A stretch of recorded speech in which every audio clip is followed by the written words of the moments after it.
Assalamualaikum warahmatullahi ta'ala wabarakatuh. Bismillahirrahmanirrahim. Alhamdulillah rabbil alamin. Wabihi nasta'in. Wala udwana ala zalimin. Wassalatu wassalamu ala ashrafil anbiya wal mursalin. Wa ala alihi wa sahbihi wa man tabi'ahum bi ihsanin ila yaumiddin. Allahumma salli ala sayyidina Muhammadin abdika wa nabiyyika wa rasulika nabiyyi ummihi wa ala alihi wa sahbihi wa barik wa sallim taslima. La ilaha illallah Muhammadar Rasulullah fi kulli matin wa nafasin adada ma wasi'ahu Allah. Subhanaka la ilma lana illa ma 'allamtana innaka antal alimul hakim. Rabbi shrah li sadri wa yassir li amri wa hlul 'uqdatam min lisani yafqahu qawli. Allahumma iftah lana qulubana fi talabil 'ilmi warzuqna al-ikhlasa fihi wal 'amala bihi wan nashra bihi hatta ya'tiyana al-yaqin. Allahumma faqihna fid din wa 'allimna ta'wil. Allahumma harimna lazata ma'satik warzuqna lazata ta'atik. Allahumma a'inna ala zikrika wa syukrika wa husni ibadatik. Ya Allah, al-aman al-aman al-aman ya hafiz ya mujib, khallisna minal waba. Wa sallallahu ala sayyidina Muhammadin wa ala alihi washabbihi wa baraka wa sallam. Walhamdulillahi rabbil alamin. Amma ba'du. Muslimin, muslimat, hadirin hadirat yang dimuliakan Allah Subhanahu wa taala. Pertama sekali marilah kita panjatkan kesyukuran kehadirat Allah Subhanahu wa taala kerana dengan nikmat pemberian daripadanya dapat lagi kita berada pada ketika dan waktu yang mulia, pada bulan yang mulia, pada hari yang mulia, yang mana Allah SWT masih lagi memberi peluang kepada kita untuk mengecapi nikmat, iaitu nikmat duduk dalam majlis ilmu, majlis yang penuh barakah, majlis yang didoakan oleh hidupan di lautan, juga di daratan, juga para malaikat memohon keampunan kepada orang-orang yang berada dalam majlis ilmu. Bahkan juga orang yang berada dalam majlis ilmu, ketika mana dia memanjatkan doa kepada Allah SWT, maka Allah Ta'ala akan memakbulkan segala doa-doanya, barakah majlis ilmu. Muslimin, muslimat, hadirin hadirat yang dimuliakan Allah SWT. Jadi insyaAllah pada malam ini kita sambung pengajian kita daripada kitab Bidayatul Hidayah yang dikarang oleh Hujjatul Islam Imam Abu Hamid Al-Ghazali rahimahullah ta'ala wa nafa'ana bi'ulumihi wa bi'ulumi masyayikhina fid darain amin. Iaitu masih lagi berkenaan dengan cara-cara meninggalkan maksiat yang berkaitan dengan 7 anggota badan, iaitu anggota yang berkaitan dengan lidah. Anggota yang berkaitan dengan lidah pada muka surat 116 perkara yang ke-7 yang berkaitan dengan lidah, iaitu dosa mendoakan celaka bagi orang lain. Mendoakan celaka bagi orang lain. Qala al-musannif, kata Imam Al-Ghazali, maka hendaklah engkau memelihara lidahmu daripada mendoakan celaka, laknat, celaka terhadap siapa sahaja daripada makhluk Allah Ta'ala. Jadi orang Islam, orang beriman, orang mukmin, dia kena jaga lidah dia, kerana lidah ni tidak bertulang, mudah melantunkan apa sahaja, kata-kata yang tidak sepatutnya, apatah lagi mendoakan celaka kepada siapa sahaja daripada makhluk Allah Ta'ala, baik manusia, baik haiwan ataupun tumbuh-tumbuhan dan sebagainya. Jadi jangan mudah sangat lidah ni mencelakakan makhluk Allah Subhanahu Wa Taala. Oleh sebab tu lidah kena latih dengan zikrullah. Bila lidah latih dengan zikrullah, maka lidah tu tak akan terbiasa ataupun terhindar daripada mencelakakan orang lain ataupun makhluk Allah Ta'ala yang lain. Dan jikalau ada seorang yang menzalimi engkau, kalau ada orang yang buat zalim, maka serahkanlah urusannya kepada Allah Ta'ala. Karena ada disebutkan dalam sebuah hadis, innal mazluma la yad'u ala zalimihi hatta yukafi'ah summa yakuna lizalimi fadlun 'indahu yutalibuhu bihi yaumal qiyamah, atau kama qala sallallahu alaihi wasallam. Disebutkan dalam sebuah hadis, artinya sesungguhnya orang yang terkena zalim itu mendoakan celaka ke atas orang yang menzaliminya. Orang yang kena zalim, orang yang mazlum, yang kena zalim, mendoakan ke atas orang yang menzaliminya, orang yang buat zalim, sehingga suatu kecelakaan akan dibalakkan ke atas orang yang zalim itu. Orang yang kena zalim, dia doa. Doa orang yang kena zalim ni mustajab, tidak ada hijab. Allah Ta'ala akan makbulkan doa orang yang kena zalim. Jadi kena hati-hati, jangan buat zalim dengan orang, kerana doanya itu mustajab. Bila dia doa je, Allah Ta'ala akan mustajabkan doa dia. Dan kadar kecelakaannya itu melebihi daripada balasan yang patut diterimanya. Cuma orang yang kena zalim ni hati-hati kalau nak doa, jangan terlebih, jangan terlajak. Maklumlah dia kena zalim, dia geram sangat ni, dia doa yang melampaui daripada sepatutnya. Maka dalam keadaan yang seperti ini, orang yang pada mulanya zalim tadi telah terkena zalim pula. Orang asalnya orang yang kena zalim, dia dikira mazlum, kemudian dia doa kepada orang yang buat zalim kepada dia. Tapi masalahnya dia doa tu terlebih, terlajak daripada yang sepatutnya. Jadi dia bertukar, dia terbalik. Orang yang dizalimi dah jadi orang yang menzalimi orang yang zalim. Dia bertukar. Nanti ia akan menuntut haknya pada hari kiamat. Nanti orang yang zalim itu dia akan tuntut kepada orang yang dizaliminya, kerana terlebih daripada dalam berdoa tu ke atas orang yang pada mulanya kena zalim, yang dizalimi, yang mendoakan celaka ke atasnya. Ini kena hati-hati. Orang yang kena zalim pun, orang yang dizalimi ni pun, dianiayanya pun kena hati-hati. Kalau nak doa pun doa yang berpatutan lah, jangan terlebih-lebih sangat. Contohnya dia dizalimi dengan sesuatu perkara, maka dia doa, ya Allah, mudah-mudahan orang yang menzalimi aku ni mati lidah terjelir ke, contohnya. Mati terlanggar kereta trailer terkangkang ke apa ke, doa yang terlampau, yang melebihi daripada yang sepatutnya. Maka bila dia doa yang macam tu, ataupun dia minta kepada Allah Ta'ala itu sesuatu perkara yang melebihi hadnya, maka dia bertukar status, dia pula yang menzalimi orang yang buat zalim pada dia. Jadi di sini maknanya Allah Ta'ala tu maha adil. Allah Ta'ala maha adil. Jadi kalau nak doa pun, doalah yang umum, doa umum. Ya Allah, ya Tuhanku, aku kena zalim, maka engkau balaslah yang sepatutnya kepada orang yang menzalimiku. Cukup umum. Itu terpulang kepada Allah Ta'ala lah. Allah Ta'ala nak balas apa kepada dia. Tapi kalau sabar tu lebih baik lah. Kalau sabar tu lebih baik. Kalau tak mampu nak sabar, doalah yang sepatutnya, jangan melebihi daripada had yang sepatutnya. Jangan ambil tugas Tuhan, jangan ambil tugas tu Tuhan.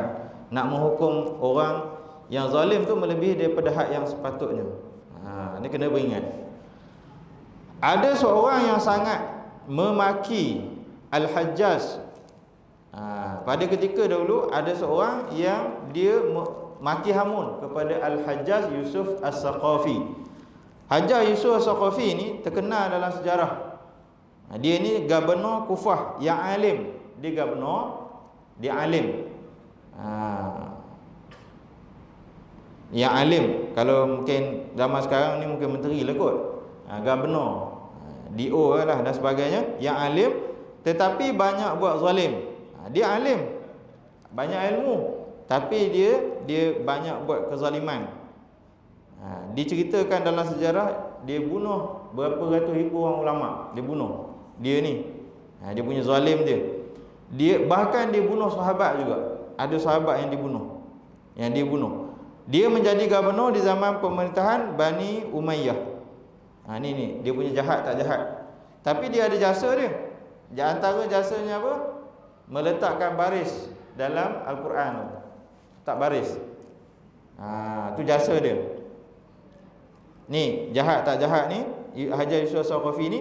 Tapi ada orang dia maki hamun Al-Hajjaj ni. Maka berkata kepadanya oleh seorang ulama. Kemudian ulama mengatakan pada orang yang memaki hamun kepada Al-Hajjaj Yusuf As-Saqafi ni, sesungguhnya Allah Ta'ala akan menyiksa orang yang memaki Al-Hajjaj dengan lidahnya. seperti halnya Allah Ta'ala akan menyiksa Al-Hajjaj kerana kezalimannya kepada orang lain. Ini jangan kena hati-hati. Dia buat zalim, itu dia dengan Allah SWT. Biar Allah Ta'ala selesaikan, biar Allah Ta'ala balas kezaliman dia. Jangan ambil tugas Tuhan, maki hamun dan sebagainya, melaknat dia dan sebagainya. Ini yang ketujuh. Oleh sebab tu hati-hati, jangan nak sebarang-sebarang menyebut orang dengan laknatullah, laknatullah dan sebagainya, melaknat orang. Jangan, berhati-hati. Walaupun zalim macam mana sekalipun, jangan sampai memaki hamun.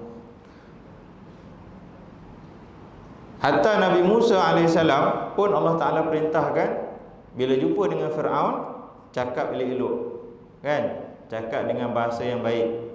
Fir'aun tu jahat lah, mengaku Tuhan, sampai tahap mengaku tu Tuhan. Tapi Allah Ta'ala perintahkan untuk berdakwah dengan cara yang baik. Dibantu dengan Nabi Harun AS. Yang ke-8, bergurau, mengolok-olok dan mengejek orang lain.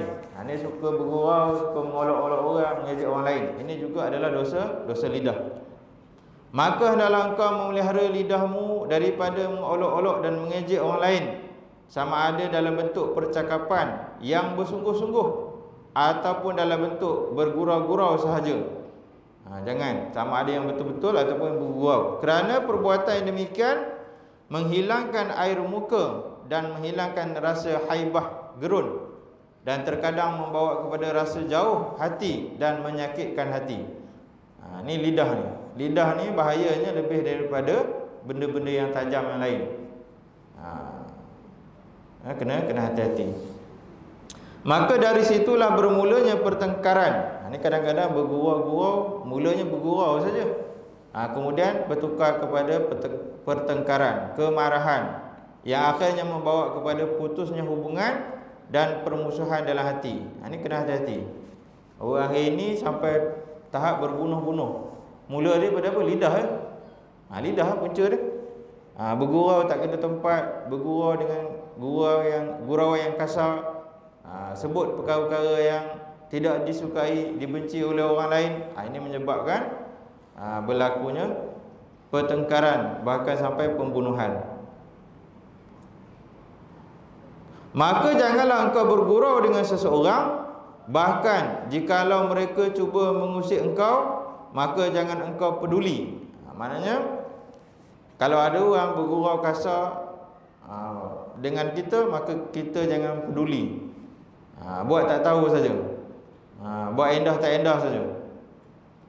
Dan berpalinglah daripada mereka sehingga mereka berbicara perkataan yang lain. Dia mudah aja kalau kita tak ambil kisah. Lama-lama dia pun senyap ya. Dia pun senyap. Dia masalahnya bila dilayan. Bila dilayan tu makin menjadi. Dan hendaklah engkau menjadikan dirimu daripada golongan orang yang disebutkan oleh Allah Ta'ala dalam firman-Nya, wa idza marru bil lagwi marru kirama. Dan apabila mereka melalui dengan perkara yang sia-sia, mereka akan lalu dengan menjaga kehormatan diri. Maknanya tinggalkan perbuatan yang sia-sia, yang lara itu, kerana menjaga kehormatan diri. Inilah 8 perkara yang merupakan penyakit lidah yang besar. Ini 8 perkara ni adalah penyakit lidah yang besar, yang mengundang dosa. Maka tidaklah ada yang dapat menolong engkau dalam menjaga lidahmu kecuali hanya uzlah, yang ini mengasingkan diri, i'tizal, dan melazimkan diam. Apakah yang menyelamatkan lidah tu? Bila mengasingkan diri daripada manusia, daripada orang ramai, duduk di tempat yang jauh, mengasingkan diri, tidak banyak bercampur dengan manusia, maka akan selamatlah lidah daripada perkara-perkara percakapan yang tak sepatutnya. Sama ada percakapan yang mengundang sakit hati orang lain, ataupun percakapan yang sia-sia, yang buang masa. Itu yang pertama, uzlah. Yang kedua adalah melazimkan diam. Maknanya banyak berdiam. Banyak berdiam. Oleh sebab itu dalam hadis disebutkan oleh Nabi sallallahu, man kana yu'minu nabillahi wal yaumil akhir falyaqul khairan aw liyasmut. Nabi mengatakan siapa yang beriman dengan Allah dan hari akhirat, maka hendaklah dia bercakap yang baik ataupun dia diam. Maknanya kalau tak ada perkara yang baik nak dicakapkan, diam tu adalah lebih baik. Bahkan diam tu dikira sedekah. Dikira sedekah. Jadi diam tu lebih baik. Ni kena jaga lidah. Maknanya kalau uzlah ni, maknanya kalau tak ada keperluan kita nak bercampur gaul dengan manusia, tak perlu kita bercampur gaul dengan manusia kecuali ada keperluan. Supaya terjaga lidah. Kemudian banyakkan diam. Banyakkan diam. Diam di sini lazim, diam ni adalah tak bercakap lah. Zikir jangan pula diam daripada berzikir. Zikir tu tak boleh berdiam. Zikir tu kena tiap masa, tiap ketika kena berzikir. Sama ada zikir secara jahar, secara kuat, ataupun zikir secara sir. Secara sir. Zikir ni tak boleh ditinggalkan. Dan hendaklah engkau bergaul dan berkata-kata sekadar keperluan saja. Bercakap sekadar keperluan saja. Tak ada keperluan, tak payah cakap. Tak payah bercakap. Kerana orang yang banyak bercakap juga dikira mubazir. Dikira mubazir, mensia-siakan nikmat pemberian Allah Ta'ala. Dikira membazir kalau tidak ada keperluan. Dan adalah Sayyidina Abu Bakar As-Siddiq radhiyallahu ta'ala anhu selalu meletakkan batu di dalam mulutnya. Sayyidina Abu Bakar, khalifah yang pertama. Kenapa dikira As-Siddiq? Orang yang membenarkan Nabi SAW, sentiasa membenarkan Nabi. Sayyidina Abu Bakar ni antara sebaik-baik sahabat lah yang dijamin syurga. Itu pun dia letak batu di mulut dia, supaya dia dapat mencegah mulutnya daripada berkata-kata yang tak perlu. Ni sahabat, kibarus sahabah, sahabat yang besar, yang kanan. Itu pun jaga lidah dia daripada bercakap perkara yang tak perlu. Dan beliau mengisyaratkan kepada lidahnya, inilah yang banyak membawa manusia ke jurang kebinasaan, maka aku mestilah berjaga-jaga daripadanya. Lidahlah yang banyak membawa manusia ke jurang api neraka, ke jurang kebinasaan. Disebabkan lidah lah manusia binasa. Oleh sebab tu ada pepatah mengatakan apa? Kerana lidah badan binasa. Betul.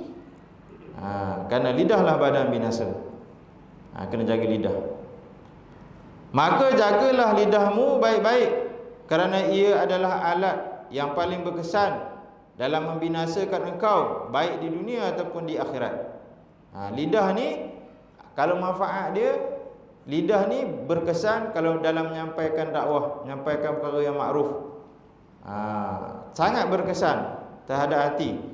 Kalau perkara yang tak baik pun sama juga, sangat memberi kesan buruk kepada hati, menyakitkan hati dan sebagainya. Ini bahaya lidah. Keempat, yang keempat daripada 7 anggota, iaitu menjaga perut. Menjaga perut. Maka hendaklah engkau memelihara perutmu daripada memakan makanan yang haram atau yang syubhat. Maknanya jaga perut daripada makan makanan yang haram. Sama ada makan makanan yang secara zatnya adalah haram, ataupun makan daripada sumber harta yang haram. Dia dikira makan makanan yang haram. Atau yang syubhat. Yang syubhat ni yang tak jelas, yang tak nampak keharamannya dan tak nampak kehalalannya, tak jelas. Baina-baina, 50-50, haram ke halal, tak jelas. Bila tak jelas tu syubhat, tinggalkan. Tinggalkan. Sebab haram tu jelas. Al-haramu bainun wal halalu bainun. Yang tak jelas adalah syubhat tu. Yang syubhat ni tak jelas. Yang bila ada keraguan. Contohnya nak makan sesuatu, ni was-was, halal ke tak halal. Tak ada tanda-tanda yang menunjukkan jelas dia haram. dan tak ada juga tanda-tanda jelas menunjukkan dia halal, syubhat lah. Maka jangan makan, tinggalkan.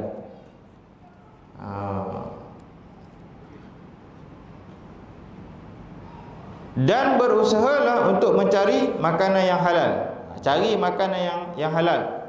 Sama ada halal secara zatnya memang halal, ataupun cara memperolehnya itu halal. Begitu juga cara sembelihannya dan sebagainya itu adalah halal. Kena pastikan makanan itu adalah halal, kerana dia akan menjadi darah daging. Kerana dalam hadis disebut, kenapa doa seseorang tak diangkat oleh Allah Ta'ala ke hadratnya? Kerana dia memakan daripada makanan yang haram, pakaiannya daripada pakaian yang haram, maka doanya itu tergantung, tak diangkat, tak dimakbulkan. Dan apabila engkau telah mendapatkan makanan yang halal, halal ni mesti juga di sampingnya adalah yang baik, halalan thayyiban, halal dan juga baik, yang sihat. Jangan halal saja tapi tak sihat, halal dan sihat, yang baik. Maka hendaklah engkau merasa cukup dengan makanan tersebut. Maknanya kalau dapat makanan yang halal, cukuplah dengan makanan tersebut. Dan hendaklah engkau berhenti sebelum kenyang. Makan walaupun yang halal, tetap ada hak je. Jangan asalkan halal bedal semua. Ini halal bedal semua, tak. Kalau melebihat walaupun makan yang halal, tetap juga Allah Ta'ala akan tanya, tetap juga akan dihisab. Kena hati-hati, jangan asal halal je bedal. Kena ada hak dia. Maknanya berhenti sebelum kenyang, kerana perut yang kenyang itu mengeraskan hati. Maknanya berhenti sebelum kenyang. Maknanya makan tu berhenti sebelum kenyang. Maknanya sebelum rasa kenyang tu dah berhenti. Itu lebih baik. Itu lebih baik. Nanti lapar, makan semula. Biar makan banyak kali tak apa. Janji jangan makan tu terlalu kenyang. Kecuali tertentu sajalah. Ada ketika tertentu boleh makan kenyang, tapi tu bukan sampai orang kata apa, sampai sengkak perut, tak. Contohnya orang buat majlis, panggil jemput kita makan, kita boleh makan lebih sikit. Isteri masak, boleh makan lebih sikit. Tapi bukanlah sampai sengkak perut. Itu boleh. Ataupun makan di rumah orang-orang yang soleh. Makan makanan orang soleh, makan tu jadi ubat. Makan yang isteri masak, itu jadi ubat. Itu jadi ubat.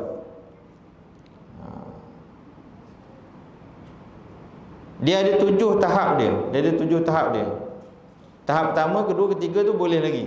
Masuk 4, 5, 6, 7 tu dah kira melebihi daripada hak yang sepatutnya.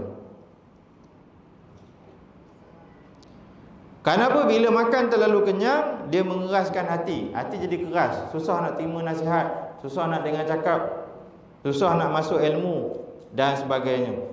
Dan menumpulkan akal. Akal jadi tumpul, mana jadi bebal. Susah nak terima ilmu. Walaupun dia makan yang halal. Ni makan yang halal ni. Apatah lagi kalau makan yang haram, lagilah gelap hati dan gelap akal dia. Dan memberatkan anggota tubuh badan dari berbuat ibadah. Maknanya anggota tubuh badan jadi berat, tak larat nak buat ibadat, malas nak datang majlis ilmu. Ini disebabkan makan terlalu kenyang, terlalu banyak. Bahkan perut yang kenyang itu akan menguatkan syahwat. Bila makan kenyang, dia akan menguatkan syahwat, nafsu syahwat dia. Dan membantu tentera syaitan. Ini bila terlalu kenyang. Kenyang dengan yang halal adalah sebab segala kejahatan. Tengok, ini kita perlu digariskan. Kata Imam Ghazali, kenyang dengan yang halal adalah sebab segala kejahatan. Kenyang dengan sesuatu yang halal, kenyang ni terlalu kenyang dengan sesuatu yang halal pun menjadi sebab kepada kejahatan. Maka betapa pula kenyang dengan makanan yang haram. Lebih lagi lah.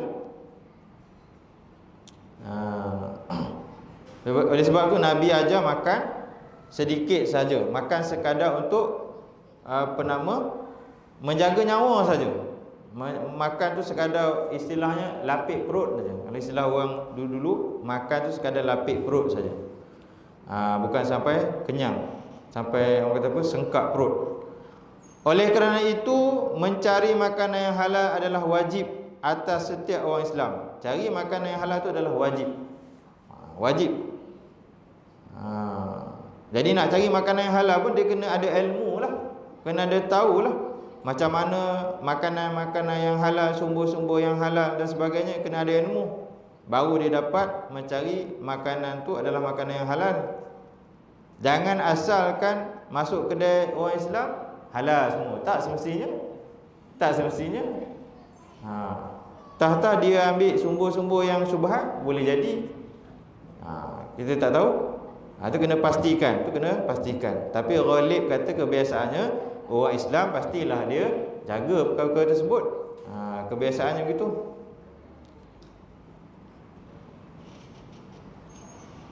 Dan berbuat ibadah atau mencari ilmu dengan memakan makan yang haram adalah seperti membuat satu bangunan di atas longgokan sampah. Ini kalau makan daripada sumber yang haram.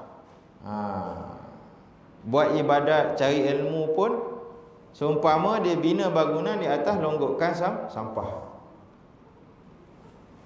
Apabila engkau merasa cukup dalam setahun dengan hanya memakai sehelai baju yang kasar, dan merasa cukup dalam sehari semalam dengan 2 potong roti dari tepung yang kasar, maka engkau mampu meninggalkan kelezatan gulai, maka pasti makanan yang halal itu cukup bagimu.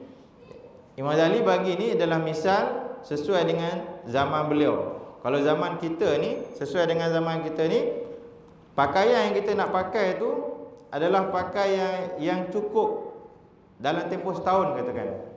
Maknanya kalau kita ada beberapa pakaian pun, kita boleh bergilir-gilir pakaian tersebut untuk kita pakai dalam tempoh setahun. Bukannya sebahagian kita boleh gilir-gilir pakai, sebahagian kita peruk dalam almari. Sepatutnya yang terperuk almari tu tak pakai tu, patutnya dah bagi dengan orang. Tu baru bab pakaian. Sebab tu Nabi tak banyak pakaian Nabi, ada beberapa helai saja. Ada beberapa helai saja. Orang soleh pun gitu juga. Kita tengok pakai pakaian tu sama saja. Bertukar-tukar pun pakaian sama saja. Tak banyak pakaian. Dan pakaian yang dipakai tu adalah yang sentiasa bergiling-giling. Bukan pakaian tu saja, ada 2-3 almari pakaian. Kasut ada 2-3 almari. Itu memang melebihi daripada had lah. Itu memang melebihi daripada had. Baju saja dah berpuluh-puluh, bahkan beratus. Dah macam nak buka kedai bandel. Tu baru dia seorang. Kasut pun macam tu jugalah, dan lain-lain. Jadi jangan melebihi daripada had. Kereta, segudang kereta. Bila masa pakai guna pun tak tahulah.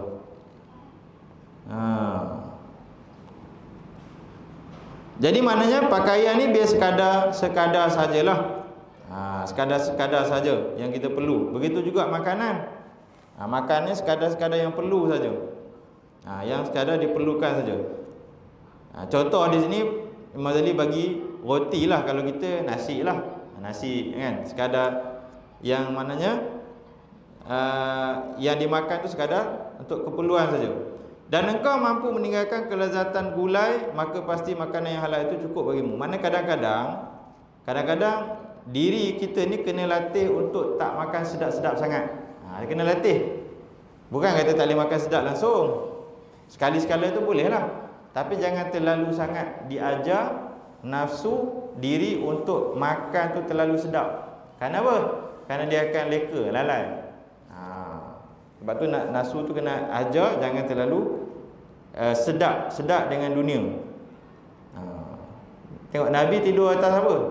Atas pelepah tamar. Bukanlah nanti balik tilam tu buang. Taklah macam tu. Maksud dia ajar diri tu jangan terlalu sedap sangat, kan? Jangan sedap sangat. Kalau tilam pun kita pakai tilam yang biasa-biasalah, kan? Bukan tilam yang apa, belah-belah ribu, puluh-puluh ribu. Itu dah macam nak pergi umrah dah. Tilam saja pun nak macam nak pergi umrah. Memang dia warranty dia 15 tahun, 20 tahun, tapi harga dia tu dah nak macam nak pergi umrah. Harga dia tu baru tilam, belum yang lain-lain. Maknanya berpada-pada lah, berpada-pada. Ada ketika-ketikanya kena ajar supaya tak selesa sangat. Ni kena ajar, nak latih nafsu, nak didik nafsu, jangan terlalu selesa. Bila selesa ni dia akan jadi leka. Itu biasa. Harta yang halal itu sebenarnya banyak. Harta yang halal itu banyak. Dan engkau tidak dituntut memeriksa sampai kepada perkara-perkara yang kecil. Maknanya kita nak pastikan satu perkara itu halal cukup dengan yang zahir saja, sampai yakin. Tak perlu sampai sekecil-kecil. Sekecil-kecil ni makna contohnya nak kena pergi apa, nak pakai alat, nak kena tengok. Kita pergi makan kat kedai, tu sampai macam tu sekali nak pergi tanya dekat orang yang tukang apa nama ni sembelih macam mana semua, tu tak perlulah. Sekadar yang umum saja. Sekadar yang umum saja. Pastikan dia halal. Lepas tu kalau ada cok halal tu, itu maknanya tu dah memadai lah.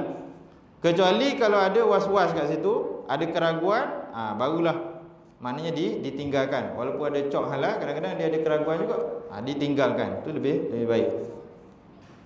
Bahkan memadailah bagimu bahawa engkau menghindari apa-apa yang telah engkau kenal pasti bahawa harta itu adalah haram.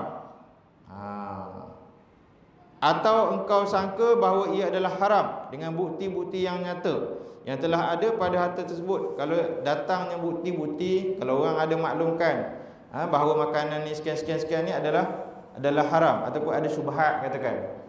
Contohnya seperti mana itu keluar berita bahawa daging-daging yang diimport tu ada bercampur. Maknanya itu dah ada syubhat. Tak boleh nak dipastikan mana satu yang halal, mana satu yang haram. Dia dah jadi syubhat. Bila dah jadi isu yang macam tu, tinggalkan. Tinggalkan makan daging-daging import tu pada ketika itu. Bila dah sampai satu peringkat keadaan dah stabil dan sebagainya, boleh dipastikan mana satu yang halal dan sebagainya, dah yakin, baru boleh maknanya dimakan. Kalau tak, tinggallah. Jangan makan, kerana termasuk dalam syubhat. Sebagaimana tak jelas halal dan juga haramnya. Adapun harta yang sudah nyata haramnya, maka hal ini sudah tidak perlu diterangkan lagi. Yang haram tu tak perlu dijelaskan lagi, dah terang dah. Dan harta yang disangka haramnya dengan beberapa tanda ialah seumpama harta raja-raja yang zalim. Ini tanda-tanda harta yang haram. Harta raja-raja yang zalim, maknanya pemerintah-pemerintah yang zalim, pemimpin-pemimpin yang zalim, yang ambil harta dengan pemerasan contohnya. Ini dikira harta yang haram. Dan pegawai-pegawainya, dan harta orang yang tidak ada pekerjaan kecuali hanya meratapi orang mati. Dia kerja dia meratap je. Lepas tu orang bagi duit. Atau menjual arak, ini dia jelas-jelas haram. Atau bermuamalah dengan cara riba. Bermuamalah dengan cara riba. Ini semua adalah haram. Atau berjual beli seruling dan alat-alat muzik dan seumpamanya. Buka kedai alat muzik, jual dan sebagainya tu, itu adalah haram. Maka siapa sahaja yang engkau telah ketahui secara pasti bahawa kebanyakan hartanya adalah dari sumber yang haram, maka apa yang engkau ambil daripada tangannya, walaupun boleh jadi ia halal, adalah haram.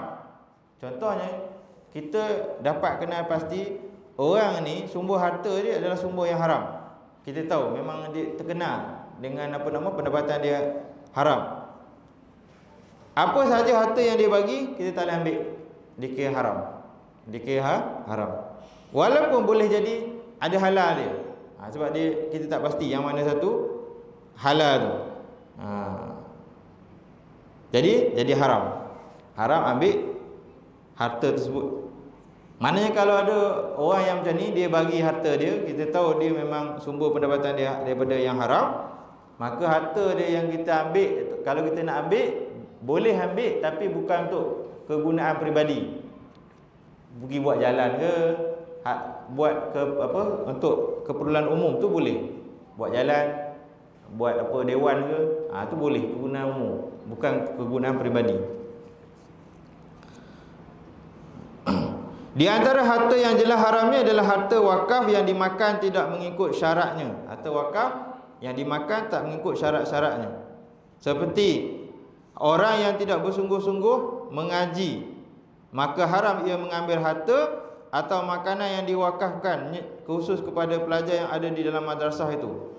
Contoh macam sekarang lah, ambil duit zakat, pergi belajar luar negara dan di mana-mana, tapi tak belajar, guna duit tu untuk melancong, contoh dia. Tu dikira guna harta tu dengan cara yang tak halal. Ni kena hati-hati. Contoh Baitul Mal bagi duit. Bagi duit tu untuk belajar, tapi pergi joli, pergi beli handphone ke apa ke. Tu dah salah guna.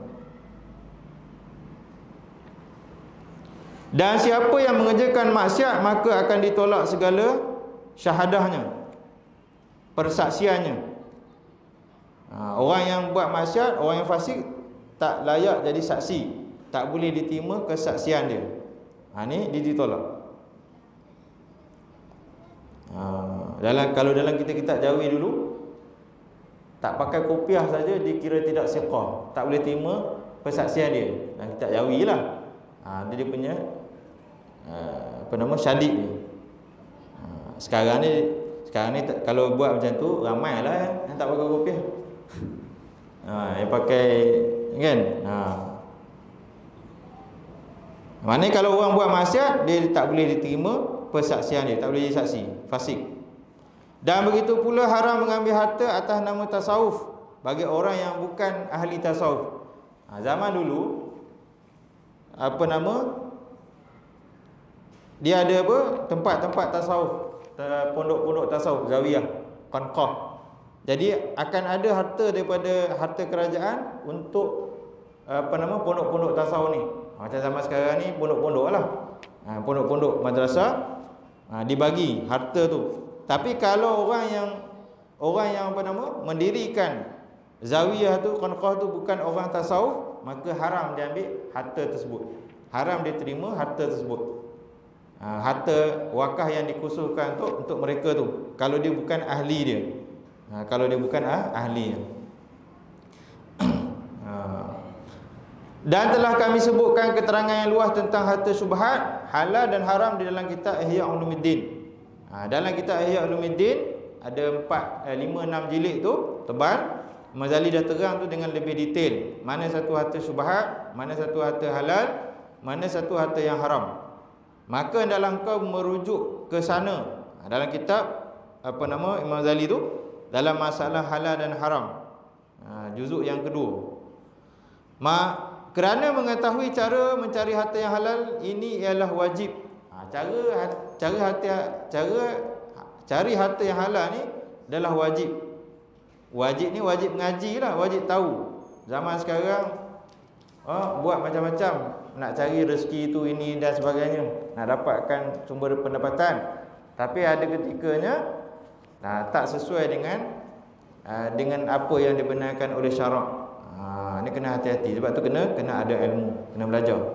Dan mencari harta yang halal itu adalah wajib, seperti wajibnya engkau sembahyang 5 waktu. Cari harta yang halal ni wajib sebagaimana wajibnya sembahyang 5 waktu sehari semalam. Dan tak akan terhasilnya wajib dalam mencari harta yang halal, dan juga tak akan terhasilnya wajib dalam sembahyang 5 waktu, melainkan kena ada ilmu. Kena ada ilmu, wajib ada ilmu yang berkaitan lah, yang berkenaan. Jadi maknanya kalau dia nak cari satu harta yang halal, dia wajib cari ilmu yang berkaitan. Maknanya fardu ain kat atas dia, belajar ilmu-ilmu yang berkaitan bagaimana nak cari harta yang halal. Contohnya dia nak berniaga, dia kena tahulah ilmu-ilmu yang berkaitan dengan perniagaan yang dituntut oleh syarak. Maka dia wajib belajar. Kalau dia berniaga, dia tak belajar hal-hal tersebut, takut-takut jatuh dalam perkara yang haram ataupun jadi syubhat. Ini kena hati-hati. Yang kelima, menjaga kemaluan. Maka hendaklah engkau menjaga kemaluanmu dari apa-apa yang diharamkan oleh Allah Ta'ala, sama ada kemaluan yang hadapan ataupun kemaluan yang belakang. Dua jalan tu kena jaga. Dan hendaklah engkau menjadikan dirimu seperti golongan yang disifatkan oleh Allah Ta'ala dalam firman-Nya, walladzina hum li furujihim hafizun illa ala azwajihim aw ma malakat aymanuhum fa innahum ghairu malumin. Dan mereka yang selalu menjaga kemaluan mereka kecuali terhadap isteri-isteri mereka. Maknanya orang-orang yang menjaga kemaluan mereka kecuali terhadap isteri-isteri atau apa-apa yang mereka miliki daripada hamba jariah. Zaman dulu ada hamba jariah, zaman sekarang tak ada lah. Maka mereka tidak tercela. Maknanya orang lelaki yang dijaga kemaluan dia disalurkan hanya untuk isteri dan untuk hamba jariahnya sahaja. Ini tidak tercela. Lain daripada itu dikira tercela, dikira maksiat.